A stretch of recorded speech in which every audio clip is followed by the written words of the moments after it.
الشیطان اللعین الرجیم بسم اللہ الرحمن الرحیم الحمد للہ رب العالمین الحمد للہ کما هو اہلہ والصلاة والسلام علی سید المرسلین وخاتم النبیین ابی القاسم محمد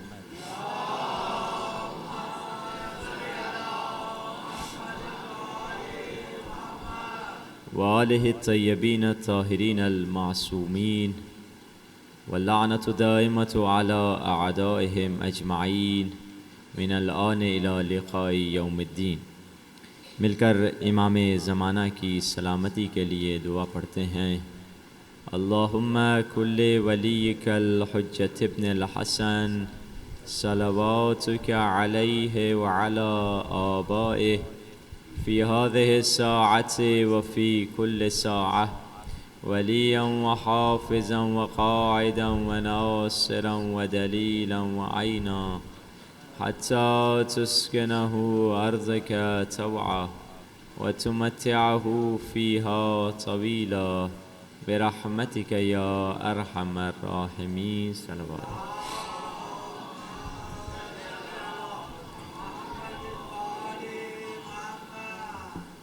اما بعد فقد قال اللہ سبحانہ وتعالی فی کتابہ المجید وفرقانہ الحمید وقول الحق وهو اصدق الصادقین۔ بسم اللہ الرحمن الرحیم بقیۃ اللہ خیر لکم ان کنتم مؤمنین۔ صلوات۔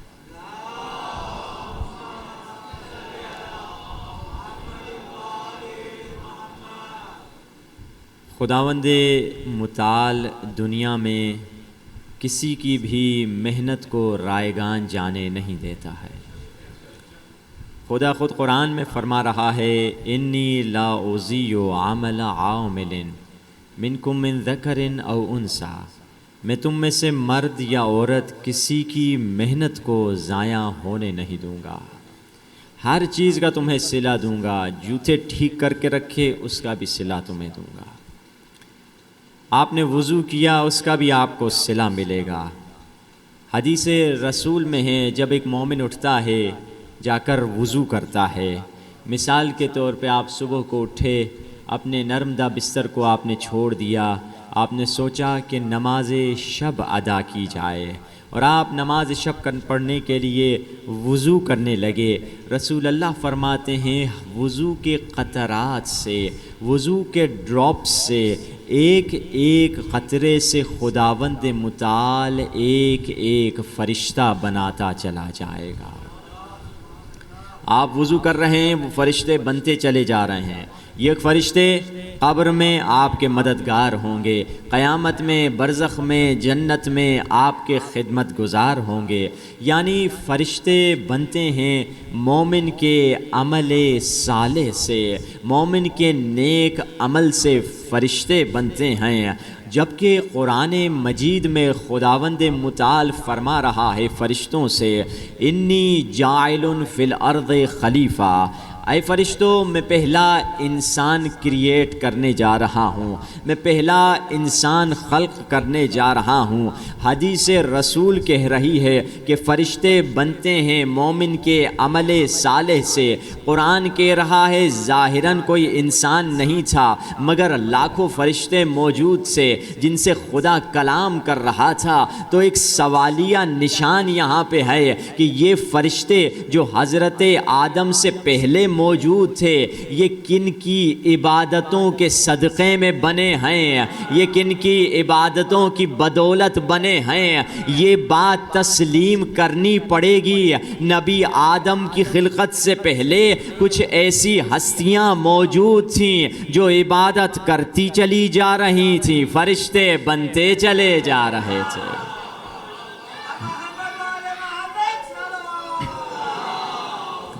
صلی علی عجل فرجہم، کچھ ہستیاں موجود تھیں تو اسی لیے تو رسول اللہ نے فرمایا، حدیث میں رسول اللہ فرماتے ہیں خدا نے میرے نور سے عرش کو بنایا، خدا نے علی کے نور سے فرشتوں کو بنایا، خدا نے سیدہ کے نور سے زمین اور آسمان کو بنایا، خدا نے حسن کے نور سے شمس و قمر کو بنایا، اور خدا نے حسین کے نور سے جنت اور حور اور غلمان کو بنایا۔ اب اگر کسی کو جنت کی طلب ہے حسین ابن علی کے در پر آنا ہی پڑے گا۔ گر دل میں قدوت ہے حسین ابن علی کی، گر دل میں قدوت ہے حسین ابن علی کی، کانٹا ہے تو گلشن میں نبات کر کلی کی۔ گر دل میں قدوت ہے حسین ابن علی کی، کانٹا ہے تو گلشن میں نبات کر کلی کی۔ وہ دوزخ اسی سمت ہے، اسی سمت نکل جا، جنت تو ہے جاگیر حسین ابن علی کی۔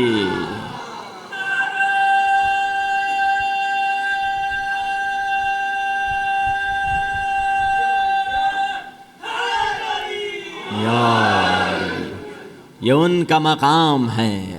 خدا نے ان ہستیوں کو ولایت اسی لیے دی ہے۔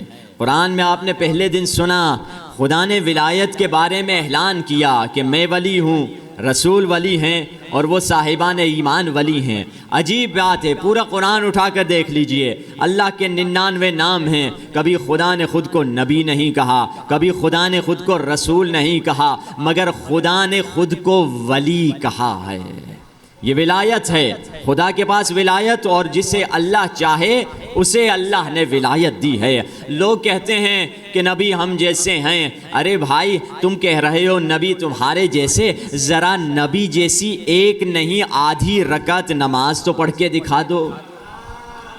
نبی نہیں تو بلکہ نبی کے وصی جیسی آدھی نہیں کوٹر نماز پڑھ کر دکھا دو۔ علی کی کیا نماز تھی کہ جب کسی جنگ میں علی کے پاؤں میں تیر لگا اور تیر اتنا گہرا تھا کہ ہڈی کو پاڑ کر کے چلا گیا، اصحاب نے نکالنا چاہا، رسول نے منع کر دیا تیر نہ نکالنا۔ یا رسول اللہ کیا تیر کو چھوڑ دیں لگا رہے؟ نہیں نہیں، جب علی مصلی عبادت پہ آئیں اور علی سجدہ ریز ہو جائیں اور علی پیشانی کو سجدے میں رکھ لیں، اس وقت تیر کو نکال دینا۔ تاریخ یہ لکھتی ہے دنیا کا سب سے بڑا عابد جب مصلی عبادت پہ آیا، جب تکبیرۃ الاحرام کی آواز بلند ہوئی، اصحاب قریب بیٹھ گئے، جیسے علی کی پیشانی سجدے میں گئی، اصحاب نے تیر نکالا۔ تاریخ یہ لکھتی ہے کہ مصلی خون سے تر ہو گیا، مگر نمازی کو پتہ ہی نہ چلا کہ تیر نکلا ہے یا نہیں نکلا۔ یہ علی کی نماز تھی، علی کو معلوم بھی نہیں ہوا تیر نکلا ہے یا نہیں نکلا۔ مگر جو لوگ اہل بیت کی فضیلت کو سننا پسند نہیں کرتے وہ اس پہ بھی اعتراض کرتے ہیں، کہتے ہیں ارے لگ رہا ہے آپ نے سائنس نہیں پڑھی، آپ پڑھے لکھے نہیں لگ رہے۔ سائنس میں نروس سسٹم ہوتا ہے کہ جب بھی آپ کو کہیں درد ہوتا ہے فوراً محسوس ہو جاتا ہے۔ میں ان سے کہوں گا بھائی ابھی سائنس کی بعد میں بات کرتے ہیں، میں قرآن سے دلیل دیتا ہوں۔ قرآن میں حضرت یوسف کا واقعہ ہے۔ حضرت یوسف نبی پہ زلیخا عاشق ہو گئی تو مصر کی عورتوں نے تانا دے کر کہا ارے زلیخا کیسی خاتون ہے، اپنے غلام پر عاشق ہو گئی ہے۔ تو زلیخا نے کہا مجھے تانے بعد میں دینا، پہلے ذرا میرا یوسف تو ایک مرتبہ دیکھ تو لو۔ تو زلیخا نے کیا کیا، ساری مصر کی عورتوں کو بلایا اور ہاتھ میں ایک چھری اور سیب پکڑا دیا، کہا جب میں یوسف کو بلاؤں گی اس سیب کو کاٹ دینا۔ انہوں نے کہا یہ کون سی بڑی بات ہے، 100 سیب کہوں کاٹ دیں گے، تم ایک سیب کا ہمیں کہہ رہی ہو۔ ادھر سے اللہ کے نبی کو بلایا گیا،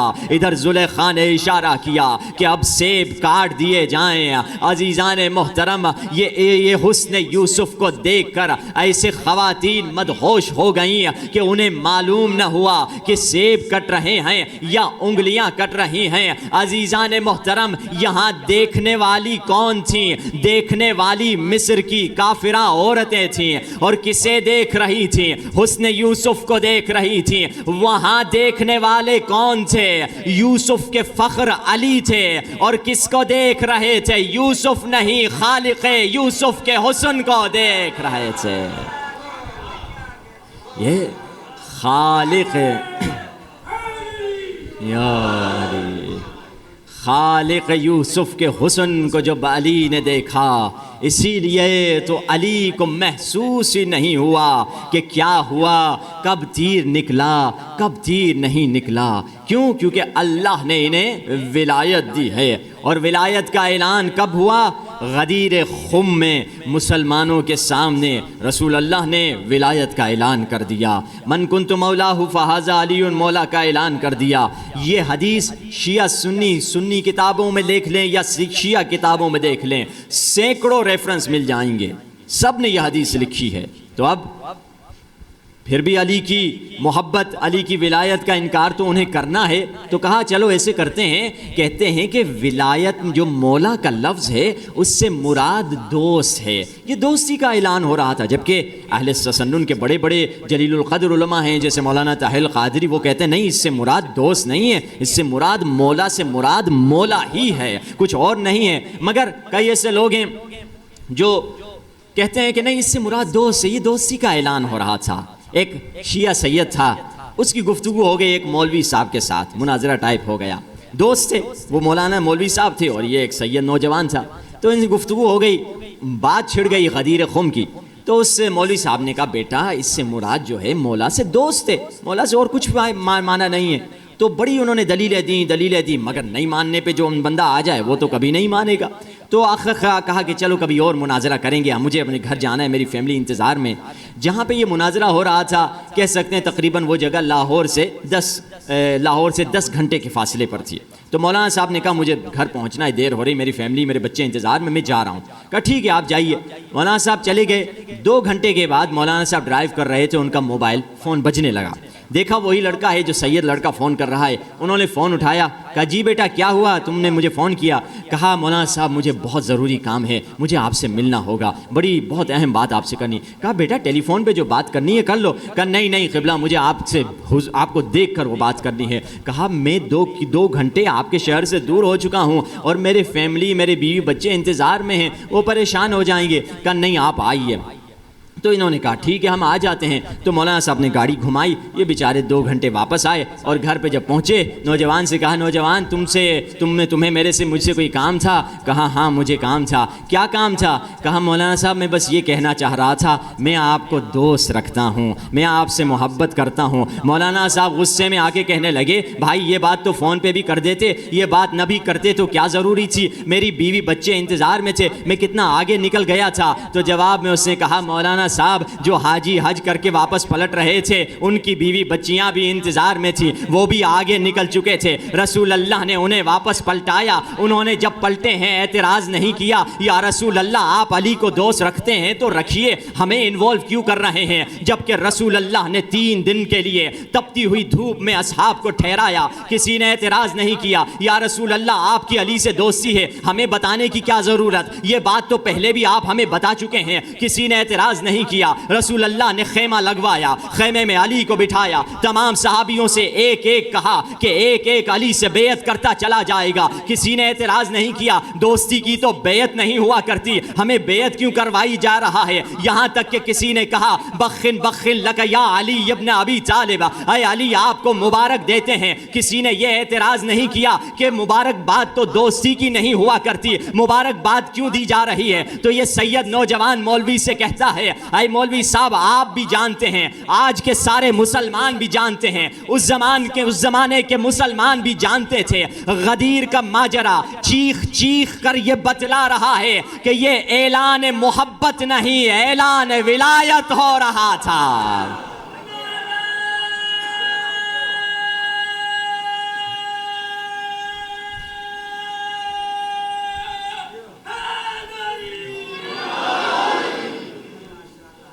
کہ یہ سبحان اللہ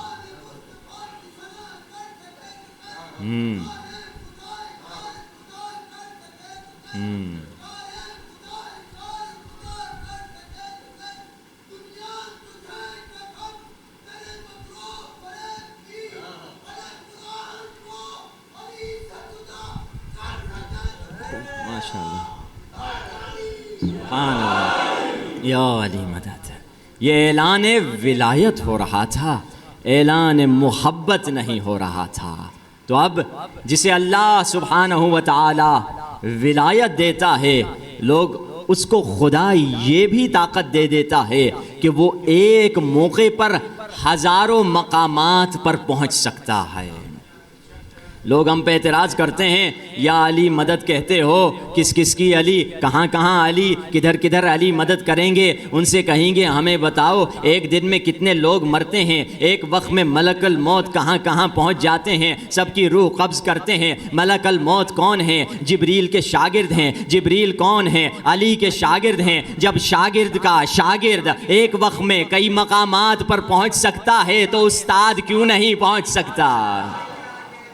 ہاں، علی کئی موقع پر، ایک موقع پر کئی مقامات پر کیوں نہیں پہنچ سکتے؟ تاریخ اس بات کی گواہ ہے۔ جب کسی دن مولا علی نکلے ہیں، کسی نے رستے میں دیکھا، یا علی میرے گھر پہ آ جائیے افطار کے لیے، کہا آ جائیں گے۔ دوسرا پھر ملا، کہا یا علی میرے گھر پہ آ جائیے، کہا آ جائیں گے۔ تیسرا ملا، یا علی میرے گھر پہ آ جائیے، کہا آ جائیں گے۔ کئی لوگوں نے دعوت دی۔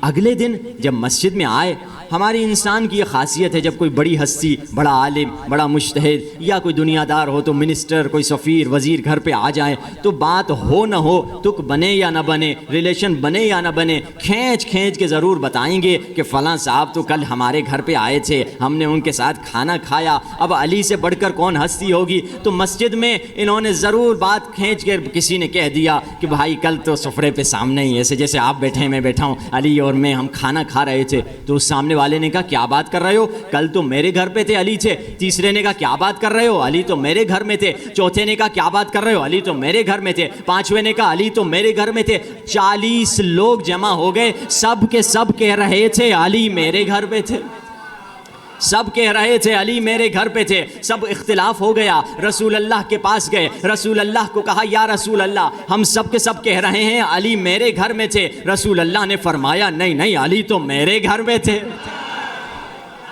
علی میرے گھر میں تھے۔ انہوں نے کہا ارے ہم اختلاف ختم کرنے آئے تھے، رسول اللہ بھی کہہ رہے ہیں میرے گھر میں تھے۔ بس یہ رسول اللہ کا کہنا تھا۔ آسمان سے جبریل نازل ہوئے، جبریل نے کہا یا رسول اللہ علی کسی کے گھر پہ نہیں تھے، علی اس کی شکل و صورت رکھنے والے فرشتے لوگوں کے گھروں میں گئے اور آپ کے گھر میں بھی گئے تھے۔ کل رات تو علی معراج پہ اللہ سے ملاقات کے لیے گئے تھے۔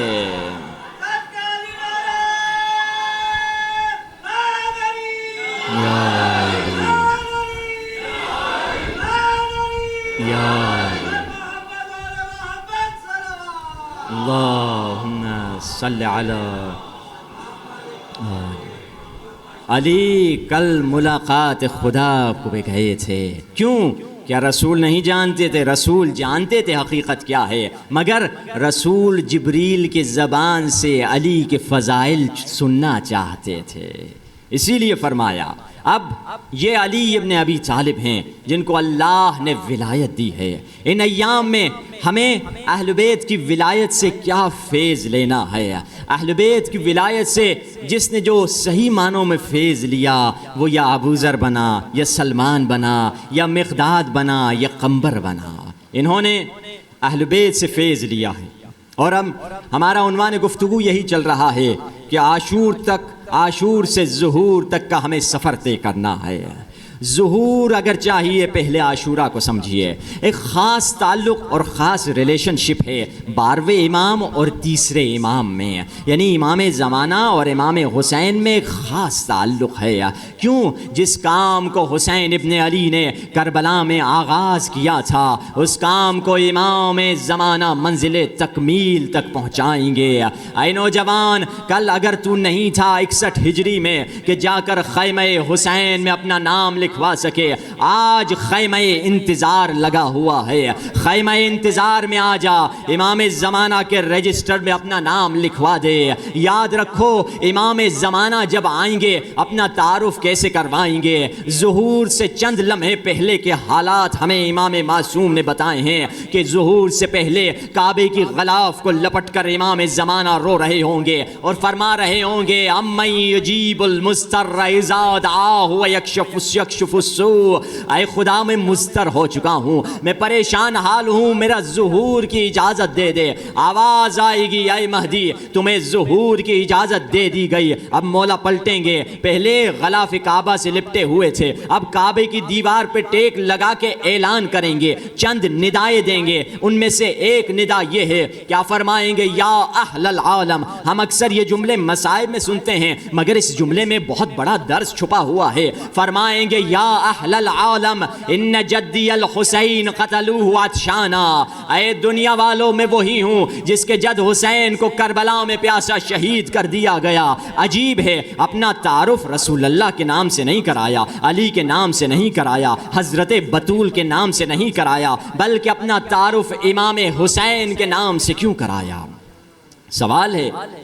دیکھیے دنیا کا دستور یہ ہے، جب بھی آپ کسی کے نام سے اپنا تعارف کراتے ہیں اس کا مطلب یہ ہے سامنے والا اس کو جانتا ہوگا۔ میں اگر اپنا تعارف اپنے باپ کے نام سے کراؤں اس کا مطلب یہ ہے کہ آپ سب ان کو جانتے ہوں گے۔ مولا کس کے نام سے تعارف کرا رہے ہیں؟ یا اہل العالم ان الحسین، حسین کے نام سے اپنا تعارف کرا رہے ہیں۔ مولا کا یہ تعارف کرانا یہ بتلا رہا ہے جب امام زمانہ ظہور کریں گے پوری دنیا، اور مولا کا خطاب صرف شیعوں سے نہیں ہے، یہ نہیں کہا ایھا المسلمون، یہ نہیں کہا ایھا المؤمنون، نہ شیعوں سے خطاب ہے نہ صرف مسلمانوں سے خطاب ہے، بلکہ کہا یا اہل العالم، اے دنیا والو، یعنی خطاب میں شیعہ، سنی، مسلمان، غیر مسلم، کافر، ہندو، عیسائی، بدھسٹ سب شامل ہیں، سارے دنیا میں رہنے والوں سے خطاب کر رہے ہیں۔ اور مولا کا یہ تعارف کروانا یہ بتلا رہا ہے کہ جب امام زمانہ ظہور کریں گے پوری دنیا اچھی طرح حسین ابن علی کو پہچان چکی ہوگی، پوری دنیا اچھی طرح حسین ابن علی کو جان چکی ہوگی۔ اے جوان، ظہور کی خاطر کچھ کوشش کرنی ہے، مولا کے ظہور کی خاطر راستہ بنانا ہے، مولا کے راہ میں اگر جھاڑو لگانی ہے تو گلی گلی،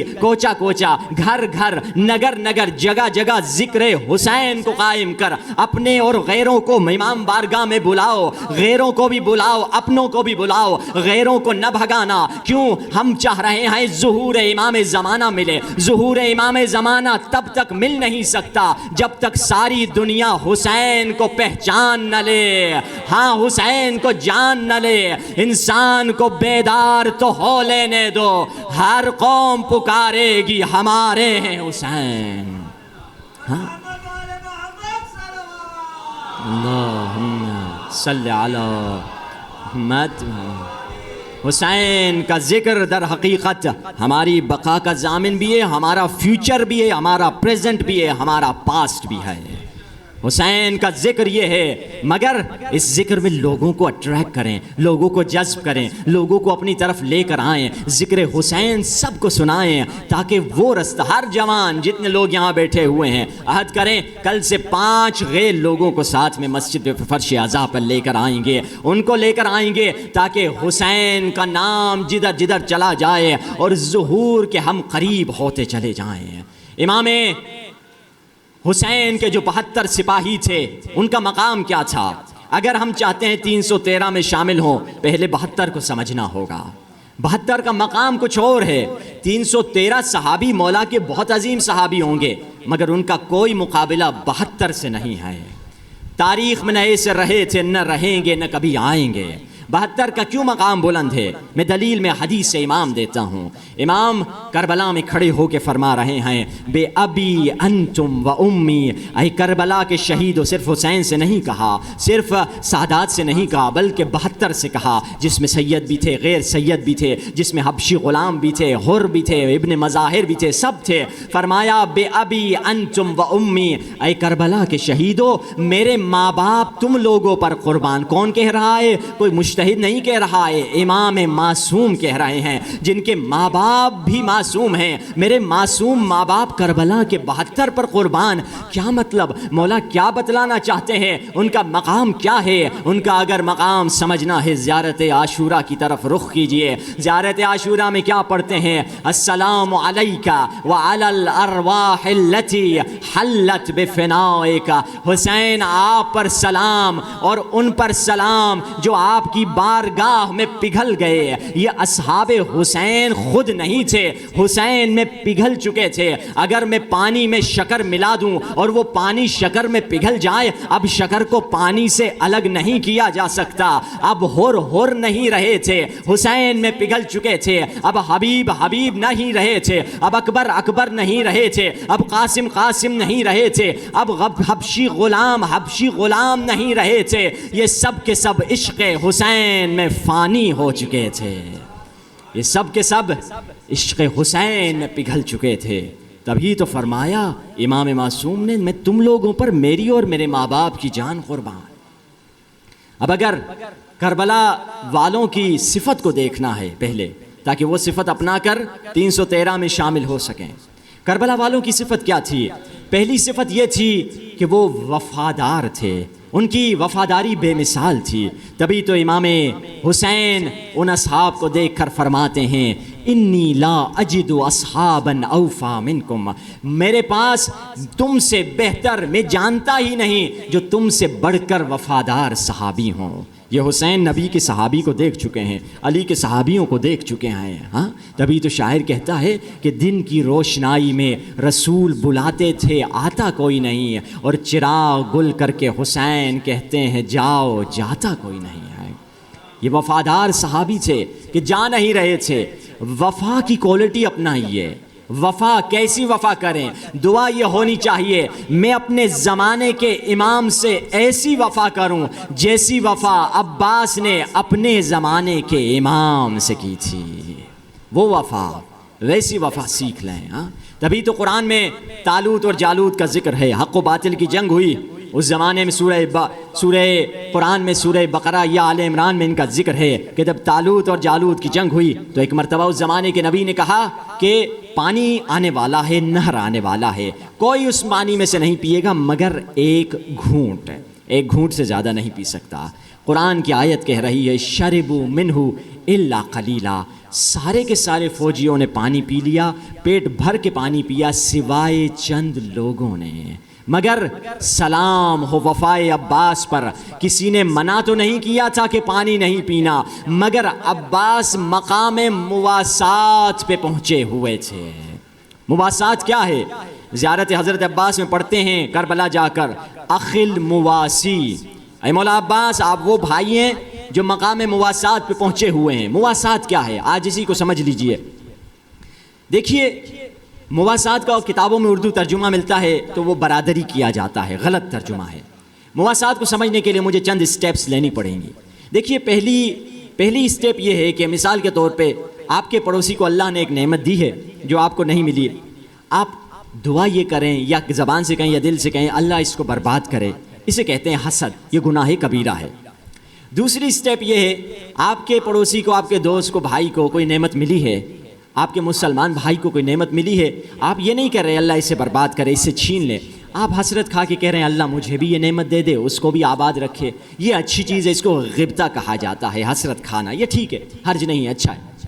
مگر تیسرے لیول پر اللہ نے آپ کو ایک نعمت دی ہے, آپ کے پڑوسی کو نہیں ہے. آپ کے پاس روٹی ہے, پڑوسی کے پاس نہیں ہے, آپ اپنی روٹی پڑوسی کو دیتے ہیں. اسے کہتے ہیں قربانی, ایثار, فداکاری, سیکریفائس.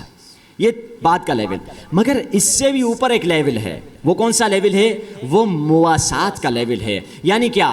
وہ آپ کو اللہ نے ایک نعمت دی ہے مگر آپ اپنے مسلمان بھائی تک اس نعمت کو پہنچا نہیں سکتے کسی بھی وجہ سے. شاید وہ بہت دور رہتے ہیں, شاید وہ کسی اور ملک میں رہتے ہیں, شاید وہ دنیا سے جا چکے ہیں, شاید وہ مر چکے ہیں. یہ نعمت اللہ کی آپ کے پاس ہے, آپ استعمال کر سکتے ہیں, مگر کیونکہ یہ نعمت مسلمان بھائی تک پہنچا نہیں سکتے تو آپ خود کو بھی اس نعمت سے محروم کر دے رہے ہیں. اس کو کہا جاتا ہے مقام مواسات. حضرت عباس کے چلو میں پانی ہے, پی سکتے ہیں, مگر جانتے ہیں کہ شاید یہ پانی حسین تک نہ پہنچ سکے. عباس نے خود کو بھی پانی سے محروم کر دیا کیونکہ مقام مواسات پہ تھے. یعنی وفا کے آخری لیول کو مواسات کہتے ہیں, وفا کا آخری لیول. اور یہ وفا عباس نے علی سے سیکھی تھی. سلمان فارسی ایک کھانا لے کر آئے, میٹھی چیز, کوئی سویٹ ڈش, کوئی میٹھی غذا. مولا علی سے کہا مولا یہ فارس میں ایران میں یہ کھائی جاتی ہے، میں آپ کے لیے لے کر آیا ہوں۔ مولا نے ہاتھ بڑھایا، ہاتھ ہٹا دیا۔ مولا کیوں نہیں کھا رہے؟ مزیدار نہیں ہے، اچھی نہیں ہے؟ کہا اچھی ہے۔ تو کیوں نہیں کھا رہے ہیں؟ مولا نے فرمایا یہ غذا میرے آقا رسول اللہ نے کبھی نہیں کھائی تھی۔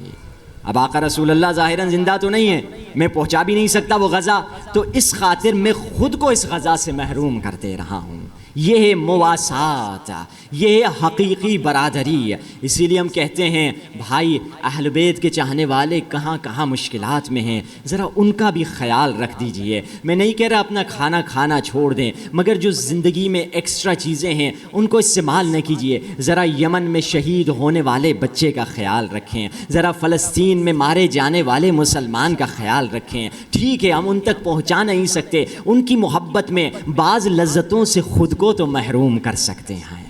یہ مواسات ہے۔ تو پہلی صفت ہمیں جو اپنانی ہے وہ مواسات کی صفت ہے، وفاداری ہے، وفاداری کے آخری لیول۔ مگر کم سے کم وفاداری تو ہم لے سکتے ہیں۔ کم سے کم وفاداری کیا ہے؟ کم سے کم وفاداری یہ ہے کہ حکم مولا سے اٹھنا اور بیٹھنا، مولا کی اطاعت کرنا کم سے کم وفاداری کا نام ہے۔ اگر وہ نہیں کر سکتے کم از کم یہ ہم کر لیں۔ کربلا والوں کی دوسری صفت کیا تھی؟ کربلا والوں کی دوسری صفت یہ تھی کہ وہ عقل سے حسین کی اطاعت کرتے تھے، وہ جذبات سے حسین کی اطاعت نہیں کرتے تھے۔ پہلے عقل آتی تھی، عقل کے بعد جذبات آتے تھے۔ یہ کربلا والوں کی صفت تھی۔ جذبات ضروری ہیں مگر جذبات کے پیچھے عقل ہونی چاہیے، اور یہ کربلا والوں کی صفت تھی۔ اور خدا نے قرآن میں کہا ہے بدترین مخلوق کون ہے؟ ایک پہلی سوال کی طرح پوچھا جا سکتا ہے بچوں سے کہ بدترین مخلوق کون ہے اللہ کی؟ کوئی کہے گا یزید، کوئی کہے گا شمر، کوئی کہے گا عمر سعد، کوئی کہے گا نمرود، کوئی کہے گا فرعون۔ یہ سارے بدترین تھے مگر قرآن میں ان میں سے کسی کا نام نہیں آیا۔ قرآن میں ایک کرائٹیریا بتایا ہے جس کرائٹیریا میں یہ سب کے سب شامل ہیں۔ قرآن میں فرمایا ان شر الدواب عند اللہ، خدا کی نگاہوں میں بدترین مخلوق وہ ہے جس سے اللہ نے عقل دی ہے مگر عقل کو استعمال نہیں کرتا ہے۔ ہاں عقل اللہ نے دی ہے مگر عقل کو ہم یوٹیلائز نہیں کرتے، عقل کو استعمال نہیں کرتے ہیں۔ تبھی تو اصول کافی کی حدیث ہے، خدا نے جب عقل کو بنایا کہا اقبل سامنے آؤ، عقل سامنے آئی، کہا ادبر پیچھے جاؤ، پیچھے گئی۔ اس وقت فرمایا وعزتی وجلالی ما خلقت خلقا، میری عزت اور جلال کی قسم میں نے کوئی مخلوق نہیں بنائی جو تجھ سے زیادہ فضیلت والی ہو۔ یہ کیا حدیث کہنا چاہ رہی ہے؟ آؤ سامنے آئی، آؤ پیچھے جاؤ گئی۔ یہ حدیث سمبلک حدیث ہے۔ مولا فرما رہے ہیں جہاں تم خدا کی اطاعت کرتے ہو وہ عقل ہے، جہاں خدا کی مخالفت کرتے ہو وہ بے عقلی ہے۔ ہمیں عقل استعمال کر کے اللہ کی اطاعت کرنا ہے۔ عقل کیا ہے؟ ما عبد بہ الرحمن، عقل وہ ہے جس کے ذریعے سے اللہ کی اطاعت کی جائے، رحمان کی اطاعت کی جائے۔ کبھی لوگ ہم کبھی مومن بھی ہوتے ہیں مگر ان کے پاس عقل نہیں ہوتی۔ دلیل میں قرآن کی آیت پیش کرتا ہوں۔ قرآن میں ایک آیت ہے جس کی ابتدا ہو رہی ہے یا ایھا الذین آمنوا سے، اے ایمان لانے والو، مگر آیت کی اینڈ پڑھتے ہیں حیران ہو جاتا ہے بندہ۔ آیت کی اینڈ میں لکھا ہوا ہے ان کنتم تعقلون، اگر تم عقل رکھتے ہوتے۔ ارے یعنی کچھ ایسے ایمان والے ہیں جن کے پاس عقل نہیں ہے۔ جیسے ایک حاجی صاحب حج پر گئے، حج سے واپس آئے، لوگ ملنے آئے، مٹھائی لے کر آئے، آب زمزم لینے کے لیے آئے، تو لوگوں کو انہوں نے کہا حاجی صاحب حج کیسا گزرا؟ الحمدللہ اچھا گزرا۔ معلوم ہے بیت اللہ الحرام میں کتنے اسپیکر ہیں؟ کہا مجھے نہیں، ہمیں نہیں معلوم۔ کہا 700 یا 7070 اسپیکر بیت اللہ الحرام میں۔ لوگوں نے پوچھا یہ آپ کو کس نے بتایا؟ کہا میں نے پورا چکر لگایا، پہلی فلور کا میں نے اسپیکر گنے، پھر دوسری فلور کا چکر لگایا، پھر اسپیکر گنے، ایک ایک اسپیکر گنا، مجھے پتا چلا 7770 اسپیکر ہیں۔ لوگوں نے کہا حاجی صاحب آپ حاجی تو بن گئے مگر عقل والے نہیں بنے ہیں۔ حاج تو کر لیا مگر عقل نہیں آئی۔ ہمارا بھی کبھی کبھار یہ حال ہوتا ہے، کربلا جاتے ہیں، کہیں پہ جلے مشہد چلے جاتے ہیں، وہاں سے سوغات کیا لے کر آتے ہیں؟ بادام پسے لے کر آتے ہیں۔ بادام پسے کوئی کھائے گا کیا ہوگا، زیادہ زیادہ آپ کا شکریہ کرے گا، مگر کون سی سوغات لے آنی چاہیے؟ سوغات لانی ہے کربلا کی تو کربلا کی تسبیح لے کر آئیے، کربلا کی سجدگاہ لے کر آئیے، یا اس سے بڑھ کر کہوں کربلا کا کفن لے کر آئیے۔ مگر اگر کوئی شوہر اپنی بیوی کے لیے کربلا کا کفن گفٹ میں لے کر آئے، پھر مجھے ٹیلی فون آ جائے گا، مولانا صاحب آپ نے تو جھگڑا کروا دیا، میں کفن لے کر آیا تھا، بیوی میکے پہنچ گئی کہ تو مجھے مارنے کے چکروں میں ہے، لانا تھا تو اچھا لباس لاتے، کوئی عربی ڈریس لے کے آتے، یہ کیا؟ یعنی ہماری عقل کمزور ہے، دنیا کا لباس ملے خوش ہو جاتے ہیں، آخرت کا لباس ملے تو ناراض ہو جاتے ہیں۔ ہاں، یعنی ہماری عقل کمال تک نہیں پہنچی، اس سے بڑھ کر کیا چاہیے؟ کربلا کا تمہیں کفن گفٹ میں ملا ہے، تم پریشان ہو رہے ہو کہ انہوں نے اچھا گفٹ مجھے نہیں دیا ہے، اچھا گفٹ کچھ اور ہوتا ہے۔ ہماری عقل کمال پر نہیں پہنچی۔ قرآن میں یہ آیت ملتی ہے رب زدنی علما، مگر یہ نہیں ملتا رب زدنی عقلا، خدایا میرے علم میں اضافہ کر، یہ نہیں ملتا رب زدنی عقلا، میرے عقل میں اضافہ کر۔ جب راوی نے یہ دعا کی، 8ویں امام نے کہا یہ دعا نہ کرو کہ میرے عقل میں اضافہ کرو، بلکہ خدا سے دعا مانگو خدا وہ چیزیں تمہیں دے دے جو تمہاری عقل کو کمال تک پہنچا دے۔ ایک صلوات پر جی محمد والے محمد۔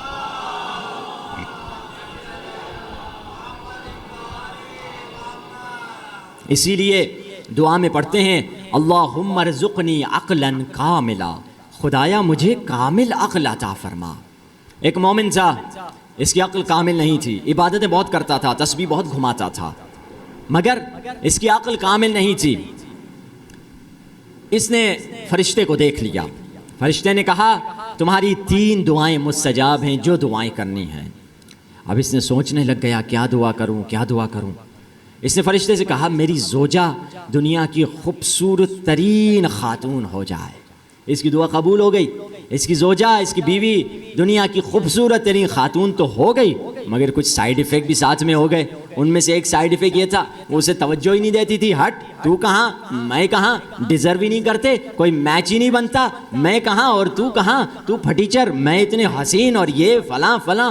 یہ بیچارہ 1 دن صبر کیا، 2 دن، کتنا صبر کرے، آخر غصے میں آ کر کہا فرشتے سے دیکھو میں بہت جذباتی ہوں، میری زوجہ کو دنیا کی بدترین شکل والی بنا دو۔ پھر سے وہ بدترین شکل والی تو ہو گئی، کیا گھر میں سکون آیا؟ نہیں، کبھی شیشے ٹوٹ رہے ہیں، آئینے ٹوٹ رہے ہیں، کھانا نہیں مل رہا ہے، گالیاں پڑ رہی ہیں، یہ پریشان۔ اس نے کہا ایک دعا تو میری بچی ہوئی ہے، اس کو استعمال کرتا ہوں۔ دعا اس نے کی، فرشتے میری زوجہ کو ویسے ہی بنا لے جیسے ابتدا میں تھی۔ تینوں کے تینوں دعاؤں کو ضائع کر دیا، نہ دنیا کا فائدہ ملا نہ آخرت کا اس کو فائدہ ملا۔ کیوں؟ کیونکہ عقل نہیں تھی، ایمان تھا، تسبیح گھماتا تھا۔ طب اسلامی میں اہل بیت نے ہمیں کچھ کھانے پینے کی چیزیں بتائی ہیں جس سے کہا فرمایا عقل بڑھتی ہے۔ ان میں سے ایک فروٹ ہے، کراچی میں نے وہ فروٹ نہیں دیکھا، وہ فروٹ پارا چنار خیبر پختونخوا سائٹ پہ ملتا ہے، ایران میں بھی ملتا ہے، کینیڈا میں بھی ہم نے دیکھا تھا، جس کو انگلش میں کوئنس بولتے ہیں، سیب کی طرح ہوتا ہے، اور اردو میں جس کو بیہ بولتے ہیں۔ یہ فروٹ کے بارے میں مولا نے فرمایا ہے یہ فروٹ جو کھائے گا اللہ اس کی عقل کو بڑھاتا چلا جائے گا۔ یہ اہل بیت کا پرسکرائبڈ فروٹ ہے، کوئی تاجر بزنس کے لیے ہی صحیح کیوں نہ ہو، اہل بیت کے چاہنے والوں کو ادھر سے لے کر یہ پھل کھلائے، تبرک میں ہی صحیح کیوں نہ ہو، یہ پھل مومن کھائیں، کیونکہ حدیث میں ہے اگر بے کسی بزدل کو کھلاؤ گے تو دلیر ہو جائے گا، کنجوس کو کھلاؤ گے تو سخی ہو جائے گا۔ تو ہم کبھی کبھار انتظامیہ سے مذاق کہتے ہیں پہلے بے کھلا کے پھر چندے جمع کر لیا کرو، کیونکہ بے انسان کو سخی کر دیتا ہے۔ تو اب یہ بے کا فروٹ ہے، اور حدیث میں یہ بھی ہے، میں قربان جاؤں اس امام پر جس نے ہماری فکر بھی کی اور ہمارے بچوں کی بھی فکر کی۔ مولا نے فرمایا کوئی حاملہ خاتون جس کے پیٹ میں بچہ ہے اگر وہ بے کھائے تو خدا اس کے بچے کو خوبصورت پیدا کرے گا۔ دوسری چیز کیا ہے جو عقل کو بڑھاتی ہے؟ ایک گم ہے، یہ تو کسی بھی پنساری میں آپ کو مل جائے گی، جس کو اردو میں کندر کہا جاتا ہے۔ کندر ایک گم ہے، ایک چینگم کی طرح ہے، نیچرل چینگم ہے، کڑوا سا مزہ ہے، اس کو چبایا جاتا ہے۔ حدیث میں فرمایا یہ تمہاری عقل کو بڑھائے گا کندر، نہ صرف عقل کو بڑھائے گا۔ پھر مولا نے فرمایا، دیکھیے عجیب ہے مولا کی حدیث، مولا نے فرمایا اگر حاملہ خاتون جس کے پیٹ میں بچہ ہے اگر وہ کندر کھائے، اگر لڑکا ہوگا تو دلیر پیدا ہوگا، لڑکی ہوگی تو وہ لڑکی اپنے شوہر کے دل میں جگہ بنا دے گی۔ عجیب، میں قربان جاؤں امام کو، مولا کو ہماری فکر ہے، ہمارے بچوں کی فکر ہے، پھر ہمارے بچوں کی شادی کی بھی فکر ہے۔ عجیب ہے، مولا نے یہ بتلایا ہے۔ دوسری چیز کندر ہے۔ تیسری چیز جو آسان ہے، ہر جگہ مل جا سکتی ہے، وہ کون سی چیز ہے جو عقل کو بڑھاتی ہے؟ فرمایا سرکہ، ونیگر۔ سرکہ جو ہے یشد العقل، عقل کو طاقت دیتا ہے سرکہ۔ اور دوسری حدیث میں فرمایا یفتح الصدود، بلاکیج کو بھی سرکہ کھول دیتا ہے۔ سرکہ مگر کون سا؟ مولا نے یہ بھی بتایا کون سا سرکہ۔ فرمایا لا ما افسدتمو، وہ سرکہ نہ کھانا جس کو تو نے خود خراب کیا ہو، وہ سرکہ کھانا جو خود سے خراب ہو جائے، کیونکہ جو فیکٹری کے سرکے ملتے ہیں ایک رات میں تیار ہو جاتے ہیں، کیونکہ سرکہ بنتا ہے انگور کو خراب کرنے سے، فیکٹری والے ایک رات میں بنا دیتے ہیں، مگر جو دیسی سرکہ ہوتا ہے اس کو بنتے بنتے 1 مہینہ 40 دن لگ جاتے ہیں۔ مولا نے یہ بھی بتایا سرکہ کھاؤ تو کون سا کھاؤ جس سے تمہاری عقل بڑھتی چلی جائے گی۔ اور چوتھی اور آخری چیز جس سے مولا نے فرمایا عقل بڑھتی ہے، وہ ایک سبزی ہے، مجھے معلوم نہیں یہاں ملتی یا نہیں، جس کو انگلش میں سیلری کہتے ہیں اور جس کو اردو میں کرفس کہا جاتا ہے۔ لمبی لمبی ڈنڈیاں ہوتی ہیں، یہ انسان کی عقل کو بڑھانے کا سبب بنتا ہے۔ یہ چیزیں انسان کھائے گا، اہل بیت کے بتائے ہوئے نسخے پہ چلے گا، اس کی عقل بڑھتی چلی جائے گی۔ یہ جسمانی فائدے۔ اب آئیے روحانی طریقہ کیا بتایا اہل بیت نے کہ ہم اپنے جسم کے لیے یہ چیزیں کھائیں، ٹھیک ہے، مگر روحانی بھی مولا نے رسے بتائے ہیں۔ وہ آدم اور شیطان کے ذرا کہانی کو دیکھیں۔ آدم کی عبادتیں شیطان سے بہت کم تھیں۔ شیطان کی عبادتیں کتنی؟ مولا امیر بیان فرماتے ہیں 6000 سال اس نے عبادت کی اور 2000 سال کا ایک سجدہ تھا۔ یہ 6000 سال دنیا کے نہیں، آخرت کے 6000 سال تھے۔ اب جمع کیجئے آپ ان کو، ہر 6000 سال کو 70 کے ساتھ کیلکولیٹ کر دیجئے، یا بعض روایت کے مطابق 70,000 کے ساتھ کیلکولیٹ کر دیجئے۔ تو اب یہ شیطان کی عبادت تھی، آدم کی تو اتنی عبادت نہیں تھی، مگر شیطان کے پاس عقل نہیں تھی۔ دلیل آپ کو دیتا ہوں، کیونکہ شیطان بے ادب تھا۔ حدیث میں مولا فرماتے ہیں کل شیء یحتاج الی العقل والعقل یحتاج الی الادب، ہر چیز کے لیے تمہیں عقل کی ضرورت ہے اور عقل کو ادب کی ضرورت ہے۔ بے ادب کبھی عقل مند نہیں بن سکتا، جو با ادب ہوگا وہ عقل مند بنے گا۔ تو شیطان بے ادب تھا، راندہ دربار ہو گیا، گستاخ تھا۔ آدم کی عبادت کم تھی مگر ادب تھا آدم میں۔ فرعون کے جو جادوگر تھے ان کو ہدایت کیوں ملی؟ ان کو ہدایت اس لیے ملی کیونکہ ان میں ادب تھا۔ روایت کہتی ہے کہ ادھر سے فرعون کے جادوگر آئے، ادھر سے حضرت موسیٰ آئے۔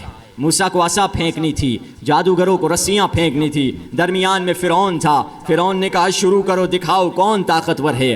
فرعون کے جادوگروں نے صرف ایک اچھا کام کیا، اپنی رسیاں پھینکنے سے پہلے دیکھا موسیٰ ہے، اپنے قوم کے نبی ہیں، بس ایک جملہ کہا پہلے آپ شروع کر دیجئے، بس یہ کہنا تھا۔ خدا نے ان کو ہدایت دے دی اور سجدہ ریز ہو کے گر پڑے، آمنا، ہم ایمان لے کر آئے موسیٰ اور ہارون کے خدا پر۔ جادوگروں کو ہدایت ملی ادب کی وجہ سے۔ اب ان ایام میں ہم گریہ کرتے ہیں، حر علیہ السلام کو جو ہدایت ملی وہ ادب کی وجہ سے تھی۔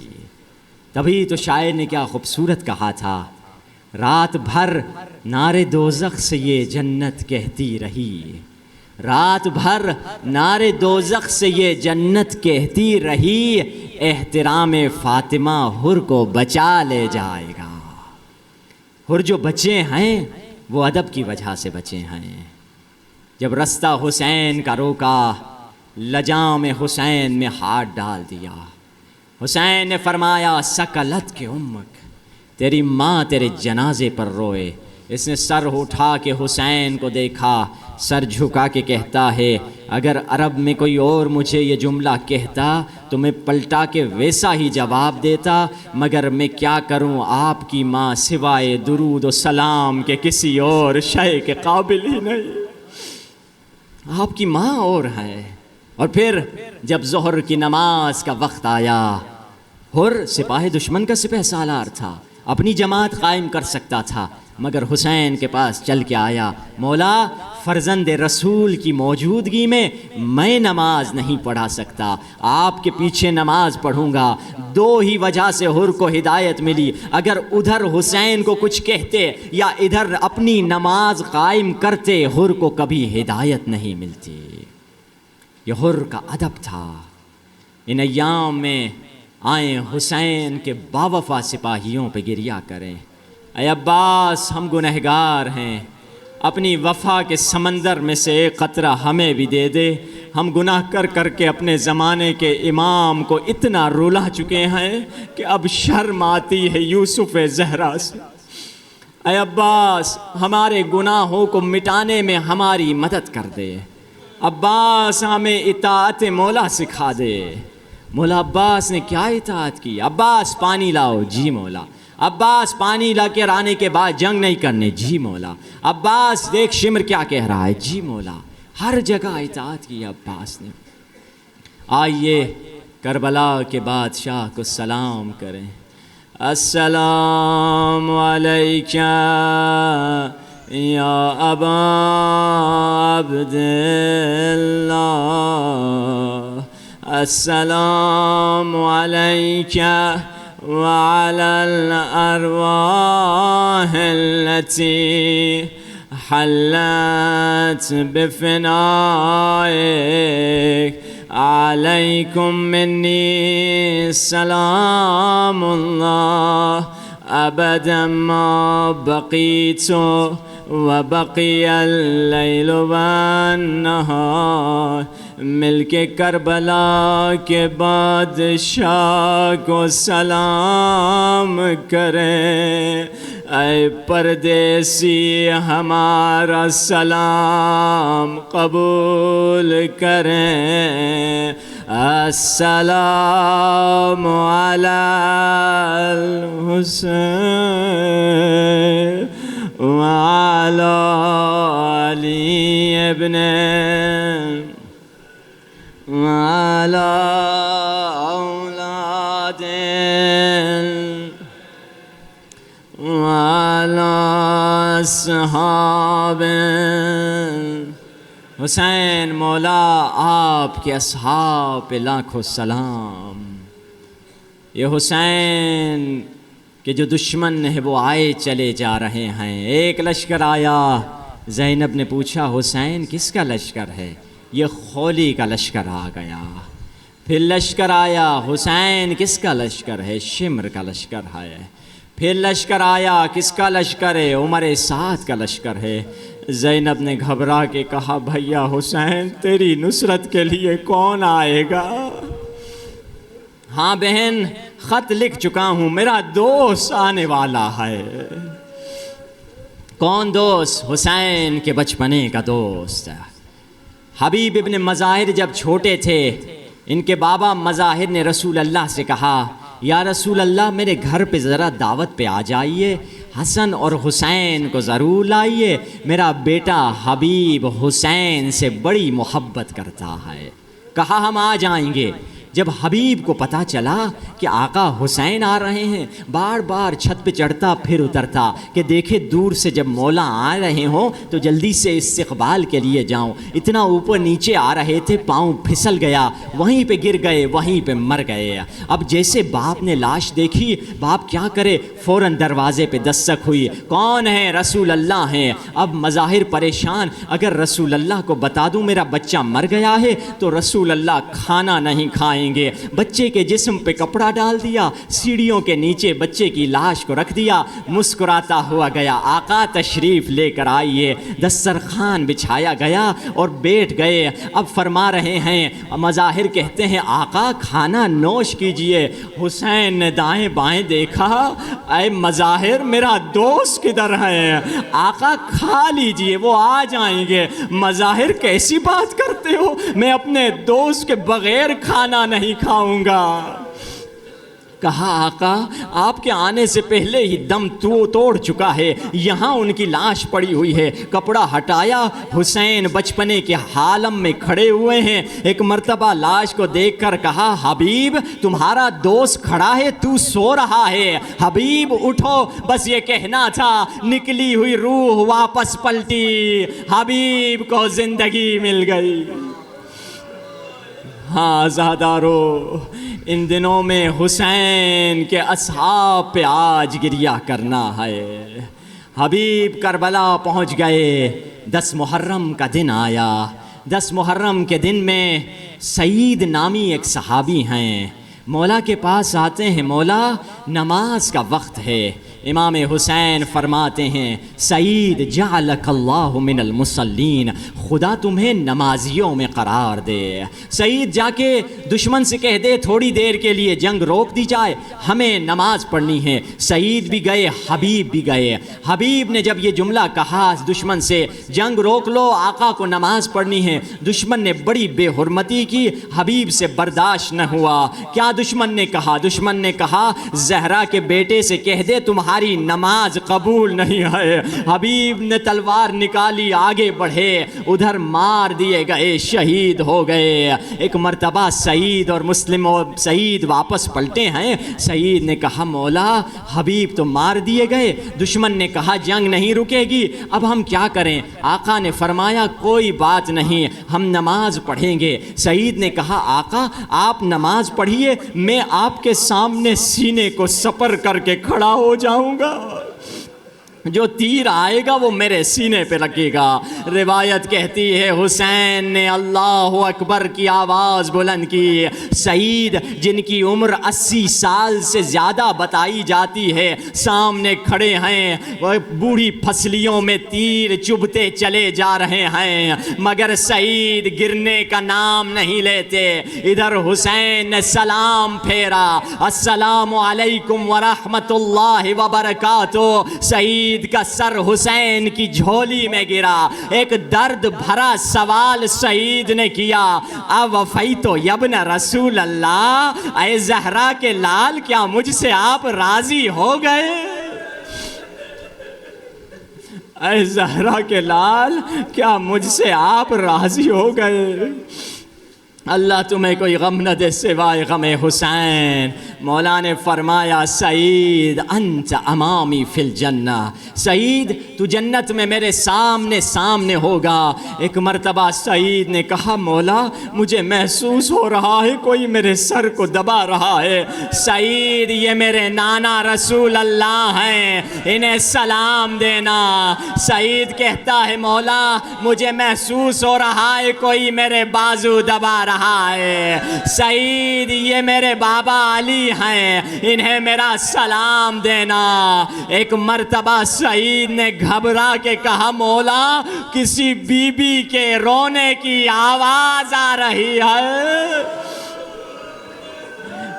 جو مجھے دعائیں دے رہی ہیں۔ سعید نے کہا، مولا نے فرمایا سعید یہ میری اماں فاطمہ ہے۔ سعید پاؤں سمیٹو، نظریں جھکا لو، خاتون جنت آ چکی ہے۔ اللہ تمہیں کوئی غم نہ دے سوائے غم حسین۔ ایام محرم میں کبھی تھکا نہ کرو رونے سے، یہ گریوں کے دن ہیں، یہ آنسوؤں کے دن ہیں۔ تبھی تو جب کسی نے مولا کو دیکھا، مولا زخموں میں چور چور تھے۔ امام حسین سے پوچھا مولا اتنے زخم ہیں کہاں سے مرہم آئیں گے آپ کے زخم پہ؟ مولا نے فرمایا ہاں ہاں میری ماں گئی ہے مرہم لینے کے لیے۔ مولا مرہم کیا ہے؟ میرے عزاداروں کے آنسو، میرے زخموں پہ مرہم۔ بس عزادارو، بس ایک شہید کا اور ذکر کر کے زحمت تمام کرتا ہوں، وہ حر علیہ السلام ہیں۔ کیونکہ ہم گنہگار ہیں، حر نے بھی توبہ کی ہے، آئیے حر سے توبہ سیکھ لیں۔ کچھ علماء کہتے ہیں حر جب کربلا آئے تھے اپنے خانوادے کے ساتھ آئے تھے۔ حر نے جب خیمے میں حر گئے، حر نے اپنی بیٹی کو کونے میں بیٹھے روتے ہوئے دیکھا۔ بیٹی سے کہا کیوں رو رہی ہو؟ بیٹی نے کہا بابا میں کھیلتے کھیلتے حسینی خیموں کی طرف چلی گئی، وہاں پہ مجھے سکینہ ملی تھی، بڑے پیار سے مجھے اپنے خیمے میں لے گئی۔ بابا سادات کا گھرانہ تو بڑا کریم گھرانہ ہے۔ بابا میں نے وہاں عجیب منظر دیکھے، چھوٹے چھوٹے بچے تھے، خشک پیالے لے کر کہہ رہے تھے العطاش، ہائے پیاس۔ بابا میں نے ایک اور منظر بھی دیکھا، ایک 6 مہینے کا بچہ جھولے میں تھا، اس کی ماں رو رہی تھی۔ بابا علی اصغر پیاسا تھا، حر کا ضمیر جھنجھوڑا، حر نے بیٹے سے کہا بیٹا نلحق بالحسین، چلو حسین سے ملحق ہو جاتے ہیں، لعلنا نفوز بالسعادہ، شاید کہ ہمیں سعادت مل جائے۔ اب ایک مرتبہ حسین کے پاس آتے ہیں، ہم بھی گنہگار ہیں، توبہ کا طریقہ حر نے سکھایا ہے ہمیں، کیسے توبہ کی حر نے، لمبی تقریر نہیں کی، درد بھرے جملے حر نے کہے، کیا کیا، اپنے قدموں کو حسین کے، اپنے پیشانی کو حسین کے قدموں پہ رکھا اور ایک جملہ کہا، کیا کہا، اے رحمتاً للعالمین کے نواسے، دنیا کا سب سے بڑا مجرم تیرے سامنے ہے، اماں زہرا کی چادر کے صدقے میں، اے حسین مجھے معاف کر دے۔ ہائے ہائے، آپ کی آواز بلند ہو گئی، یہی حق ہے مصائب کا، یہی طریقہ ہے حسین پہ رونے کا۔ اماں زہرا کی چادر کے صدقے میں مجھے معاف کر دے۔ بس ایک مرتبہ حسین نے حر کو اٹھایا، سینے سے لگایا، انت حر فی الدنیا والآخرہ کما سمت کے امک، اے حر تو دنیا اور آخرت میں آزاد ہے جیسے تیری ماں نے تیرا نام رکھا ہے۔ ایک مرتبہ عباس آگے بڑے، سینے سے لگایا، حر حسین کی غلامی مبارک، علی اکبر آگے بڑے، حر جنت مبارک۔ بی بی زینب کے کانوں سے یہ مبارک کی آوازیں ٹکرانے لگیں۔ اونو محمد سے پوچھا یہ کیسی آوازیں ہیں؟ اونو محمد نے کہا اماں جس نے ماموں کا رسہ روکا تھا نا، اب وہ ہماری سپاہ میں آ چکا ہے۔ اب بی بی زینب نے عجیب کام کیا، اون اور محمد سے کہا تم دونوں بڑے ادب سے جانا، ایک دائیں طرف جائے ایک بائیں طرف سے جانا، ماموں کہہ کر جھک کے سلام کرنا اور کہنا فاطمہ کی بیٹی تجھے دعائیں دے رہی ہے۔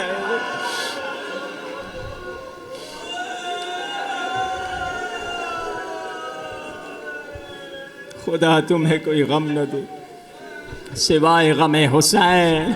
ماموں کہہ کر سلام کرنا، ایک طرف سے اون آئے ایک طرف سے محمد آئے اور جھک کے سلام کیا۔ ماموں جب کہا حر کے بدن کانپنے لگ گیا، اور جب سنا فاطمہ کی بیٹی تمہیں دعائیں دے رہی ہے، سر سے خاک اٹھا کر منہ پہ ڈالی، مولا میں نے زینب کو رلایا۔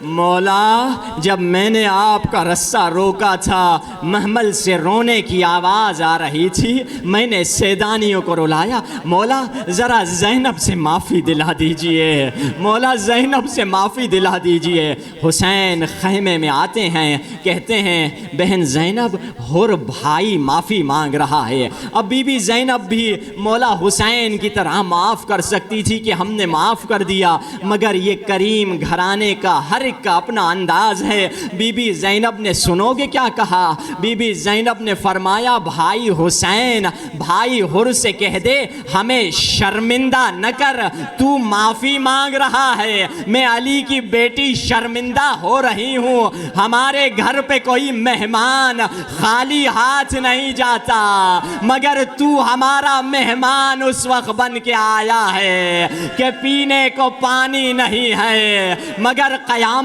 کے دن بابا علی سے کہوں گی حر ہمارا پیاسا مہمان تھا۔ آزادارو حر کی توبہ مکمل ہوئی، بس میں نے مصائب کو تمام کیا۔ حر نے کہا مولا میری توبہ تب مکمل ہوگی جب اپنے بیٹے کی قربانی دے دوں۔ حر کا بیٹا میدان میں گیا، ایک مرتبہ گھوڑے سے زمین پہ گرا، اپنے بابا کو صدا دی، حر دوڑتے ہوئے گئے، بیٹے کی لاش اٹھانا چاہتے ہیں، ایک ہاتھ گردن کے نیچے دیا، ایک ہاتھ اپنے بیٹے کے پاؤں کے نیچے دیا۔ اب لاش کو اٹھانے ہی چاہ رہے تھے، سن سکو گے حر نے کیا محسوس کیا؟ حر نے محسوس کیا کسی نے حر کے کاندھے پر ہاتھ رکھ دیا۔ خبردار حر، بوڑھے باپ سے جوان بیٹے کی لاش اٹھائی نہیں جاتی، حسین لاش اٹھائیں گے۔ میں حسین سے ہاتھ جوڑ کر ایک جملہ کہوں گا، حر کے بیٹے کی تو لاش اٹھائی، مگر اسی کربلا میں علی اکبر شبیہ پیمبر ایڑیا رگڑ رہے ہیں۔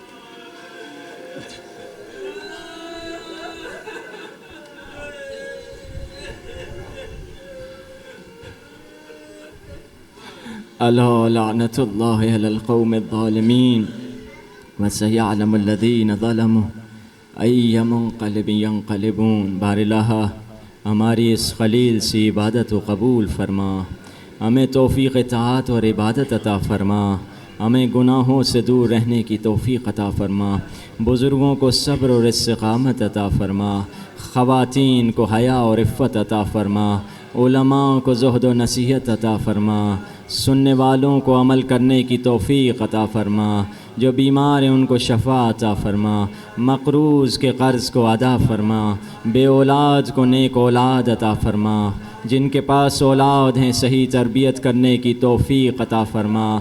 بار الہ ہمارے گناہوں کی مغفرت فرما، دنیا کے جس بھی کونے میں اہل بیت کے چاہنے والے رہتے ہیں ان کی جان و مال و ناموس کی حفاظت فرما، ظالم جو ظلم کر رہے ہیں انہیں نیست و نابود فرما، زندگی میں زیارت حسین نصیب فرما، مرنے کے بعد شفاعت حسین نصیب فرما، ہمارے مولا و آقا کے ظہور میں تعجیل فرما، ہم سب کو مولا کے غلاموں اور مددگاروں میں شامل فرما، مولا کے قدموں پہ شہادت کی سعادت عطا فرما۔ ربنا تقبل منا انک انت السمیع العلیم۔